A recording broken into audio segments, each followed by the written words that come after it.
Hi, everyone. Welcome to the Sales Leadership Awakening podcast. I'm Colleen Stanley, and joining me today is my favorite co-host, Stephen Rosen.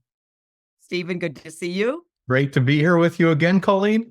Today, I get to welcome our wonderful guest, Gerilyn Horan. Thank you so much for joining us and sharing your exciting story. Can you just tell our audience a bit about yourself, the industry you're in, the company you work with, and the type of salespeople that you lead into battle? Yeah, absolutely. Well, thank you for having me. It's my pleasure. So my role today is Vice President of Group Sales and Strategic Accounts for Hilton.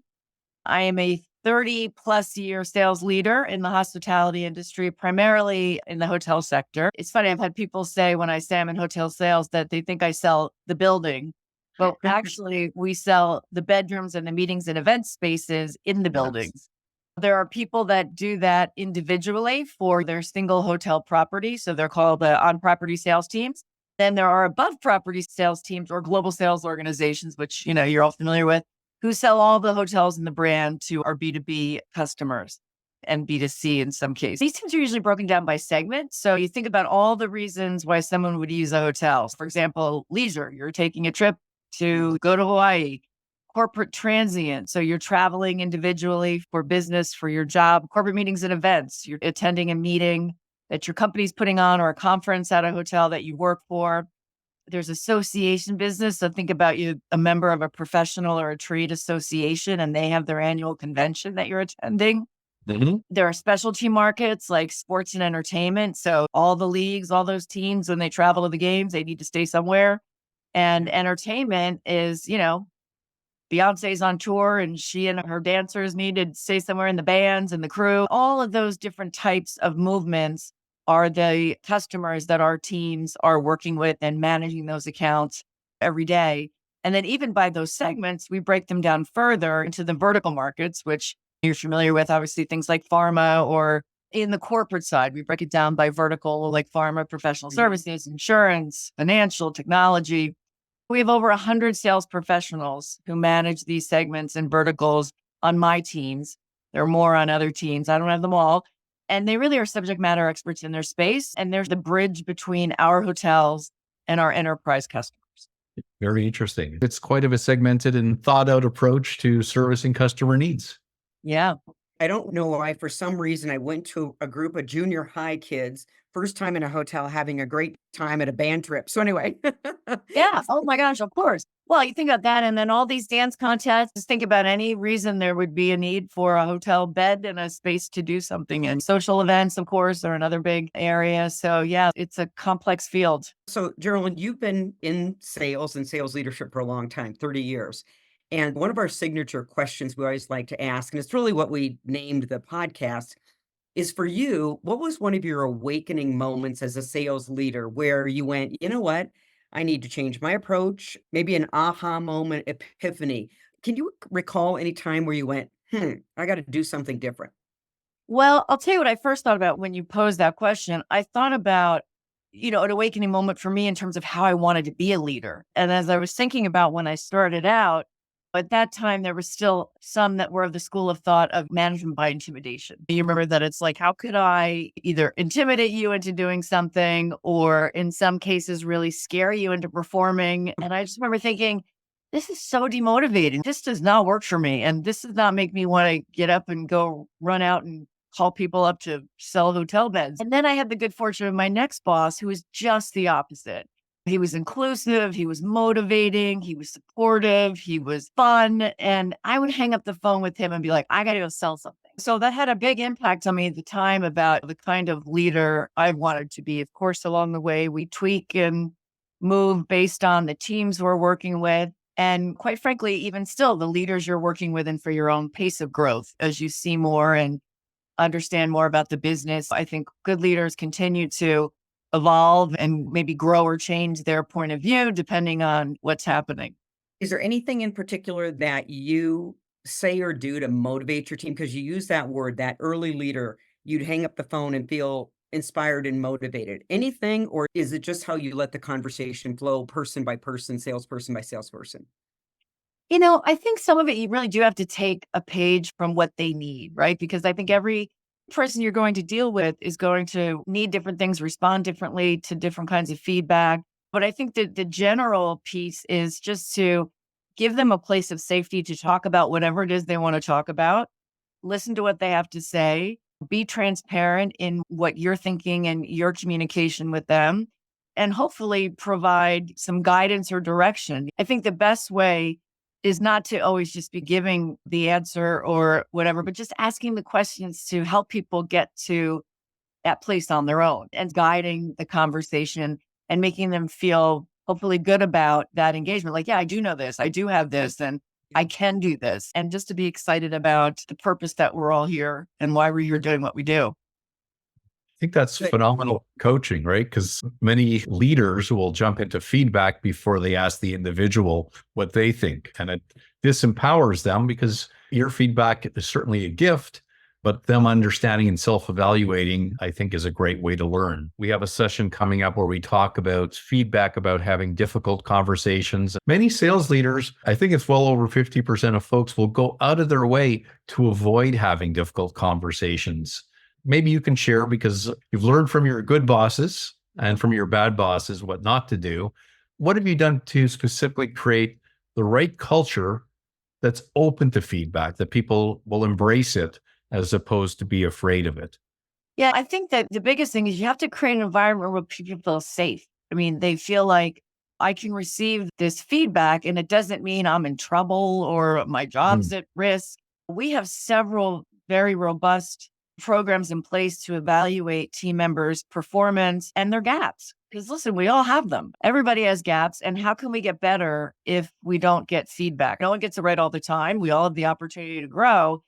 And if I know something about a team member that needs improvement or they could do better, and at some point keep them from growing or progressing in their career, I'm negligent as a leader if I don't share that with them. I think it's about how do you talk about it, but then how do you come to it without criticism, but with like, here's our opportunity, to make sure that you're ready for that next role when you have the opportunity, because we're going to fill in those gaps before you get to some place that maybe you're not ready for.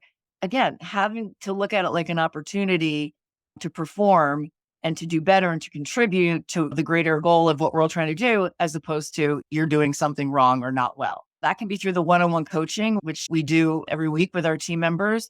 Sometimes it's saying, here's a gap that we have a learning and development tool or product that you could avail yourself of that will help you to fill that gap. Could be outside training, could be outside coaching. And we kind of wrap this all also in their CDP, their career development plan. So each one of the team members has a career development plan. And it does include, like, here's the things you're doing great. And here's the places that we have opportunities. So how are we going to fill those so that you're all you can be? You know what? It sounds like incredibly well structured and built around an IDP or a coaching plan. For folks who have trouble, who avoid giving feedback, any tips you can provide just how to open the conversation? I know I've taught some tricks to folks, but I'd love to get your perspective, because the hardest part is just opening up the conversation, opening up the individual to accept the feedback. Any tricks, tips, gems that you use to do that? Yeah, I don't know if they're gems, but I just went through the process of my leadership team's annual reviews. We finished not too long ago. And a couple of things that I do in the beginning, I let them know, okay, we're going to go through your review, because they self-assess, and then I give my feedback. And then I want you to give me my review. I want to know from you, what can I do better? How can I better support or serve you? Sort of on an even playing field there. And then also to start out with, tell me how you feel about how the year went or your performance. And it's funny, several of the reviews I did that people self-assessed, I upped their mark. I don't agree with that. Actually, you're better than that. You think those are a couple of things. And as a company, we do these coaching calls for all of our leaders on a monthly basis. In fact, there was one today. And in one of them we recently did, and we tend to do this towards the end of the year, is we will do one coaching through giving feedback. It's where two leaders actually scrimmage what a review would look like to someone that you have to provide what might be seen as difficult feedback. And how do you do that in a caring, conscious way that the team member will hear it and you can move through it? It's a great way to do it. You definitely have a coaching culture, and there's a couple of words I picked up. You've used twice: the safety, make it safe. And then also you just used the word scrimmage. I know Stephen and I, when we met with you the first time, I love that word because the psychology world, they call it reframing. Because how many of us sales leaders, when we use the word role play, they've all heard perfect practice makes perfect, and yet we're not doing it. So can you talk a little bit about the scrimmaging and what that looks like? But I love the word and the reaction and response you've gotten from your teams on it. It's been really great. It's been really, really great. It's funny how just repurposing a word somehow just changes that. Because I remember we first started talking about it. I was like, wasn't this role playing? But somehow it just felt really different. One of the ways it was teed up, and our global head of sales, Frank Pessinante, I think you know, sort of brought this coaching culture into our organization before I got here. And I've been here since 2018. I think that the notion was you wouldn't go out on a field for any game or tournament or anything Right. without scrimmaging. Why would you walk into what could be $1 million, $10 million meeting without scrimmaging? I know some people in consulting and they talk about you should have as many hours or more rehearsing and scrimmaging a meeting before you go into it. So the notion is right. When you put it that way, it's like, yeah, why would I do that? And then creating a safe space again to say, all right, we're going to go through this. It somehow just feels different. We started out with the leadership team doing this, and then we would coach each other on that scrimmage. And we'd be like, well, had you thought about this? Like the Yes. team getting together in the locker room at the end. That was a great pass, but you really could have X. You want your team member to do well. And it also creates a real support and connectivity with the team. We started working with our teams. I have a one-on-one coaching call with every one of my leaders every week. Repeat Level. that for everyone listening. Everyone listening, please hear this out from a very, very busy person. Yeah, I have a one-on-one coaching call with each of my leaders every week. Then my one skip leaders, I have a monthly, I think it's monthly now. And then for my two skip leaders, I have a quarterly. So we still at least get to connect and have a coaching call. But then those leaders have a one-on-one with each of their direct reports every week. So this happens. It's a real commitment. Well, it's also a real connection to the company because I was speaking a leader who was leaving his organization, and some of it was lack of connection to their boss. Yeah. There's wonderful things that can be accomplished, but just the connection factor of meeting on a regular basis, of caring about them, of them having input or you having input to your boss is a very powerful way to lead people. If there isn't a connection, then people just don't feel attached to the organization. That's right. I think it's also a way to make sure that we're all singing from the same prayer book, because there's always some sort of messaging. Like this past week, it came out that we bought graduate hotels. It's a great way to then be able to talk about whatever's topical in the moment that we want to make sure that we're getting out to our teams. You can send emails, et cetera, but there's something about on a call and the nuances, and people can ask questions. We can make sure that we're aligned. There's a really interesting stat, and I wrote it down for both of you. So I'm going to look over here. It comes from the book Tomorrow Mind. So it was authored by Dr. Martin Seligman and Kellerman. In 2018, they did a research study, and it was on meaningful work because everybody wants to matter. But what was interesting is exactly, Gerilyn, what you guys are doing is meaningful work. To do it or feel like you have meaningful work, it's your social support in the workplace. If you have that, it actually increases resiliency besides a whole bunch of things, but resiliency by 23%. There's all of these, like Stephen, you're saying the connection factor and all of this, but retention, longevity. It's really tremendous that you guys have the commitment and the discipline to run these coaching sessions. And then it's all in line to support our purpose, which is what we continue to always talk about. That was laid out many years ago by Conrad Hilton, that our purpose is to spread the light and warmth of hospitality. I believe that. And we talk a lot about customer impact. Like each of our large team calls starts with the customer impact story. How did somebody do that? Bring this really to light. And what was the impact on the customer? So you really feel connected to the work you do and the impact that we're having. It's very meaningful. That's fantastic. Now, our audience and listening to all this, they must think, wow, what a great place to work, right? You do a really good job selling the company, but proof is in the pudding, right? As they say, and I'm happy to share this, and I know you will, but Hilton was right. Number one, great place to work in the world. That's pretty phenomenal. Maybe you want to share a little bit about that? And then I'd love to ask you a few other questions about what you're doing specifically around that. Yeah. All right. Well, how long do you have? I could talk about that all day. Okay. Well, that's something to be proud of. So I always think if we're talking about wonderful things, we have time. We have plenty of time. So why do you think you are ranked number one? Yeah, so it's Fortune and Great Place to Work have their annual rankings. We have had the good fortune to be number one in the US before and high ranking and number one in various countries around the world, but we have not had total world domination until this year. The thing that really struck me about it is a lot of the companies that are on there are more professional services type of companies or tech companies or whatever with smaller number of employees and probably more similar professional type level employees. We're 450,000 employees across the world, people from all sorts of levels, job scope. And so to get that award with that being the comparison, for me, was just even more meaningful. Knowing the work that our people do in our hotels every day to serve our Yes. guests is really something.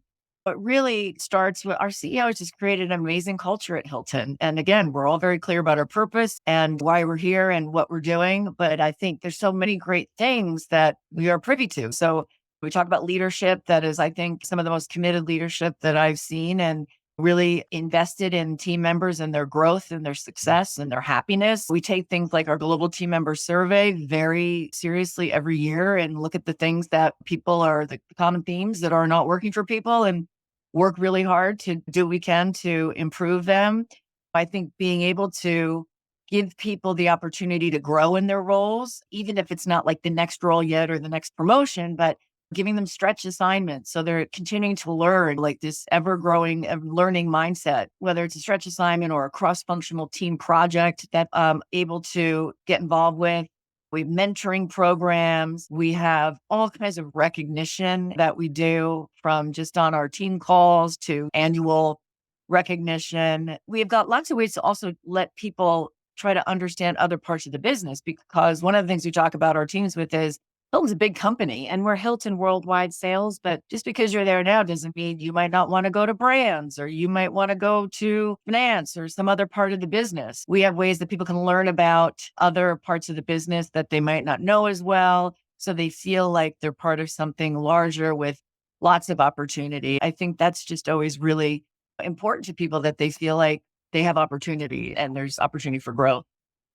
That's amazing. And being able to scale that, I believe you said it was 450,000 employees. Scaling that culture, it takes certainly a lot of work and some great leadership. So from an impact perspective, I'm sure you track various components. I don't know if there's one that's more important than the other, but all the wonderful things you do, are you able to relate it back to retention or employee engagement? I'm sure you must survey for that. We do a global team member survey every year. Our engagement score, which is the one that we look at first, is, I don't want to give away any of our secrets, but it's very high. Very proud of that. We really do take it very seriously. And there are always areas where we're not as good as we want to be. We have very robust plans to, whenever that area is, to try to do what we can to fix it. As far as retention, I have the longest tenured team, I think, in the world ever. We just had 2 retirements on one team last year. It was like, oh my gosh, like people were jumping all over these jobs because people just don't leave. Honestly, it's a good that's a good thing. It's the opposite of what you hear out there. Isn't that fascinating? Especially in some industries where people stay 2 years and they're a veteran after 2 years and then go hop on to the next. Never. My problem is more, how do I continue to keep people motivated and engaged who want to grow, trying to create opportunities internally with things we can do. And again, giving them these stretch opportunities and things like that, because these are great team members and looking for across the aisle roles in other places that we don't want to lose, but they're coveted roles. When people get in and they're doing good work, they want to stay. I'm sure a lot of listeners are wondering, how can they apply for a job at Hilton? Kidding aside, that's another thing I think we do a good job on, really being sure that we've got a good bench.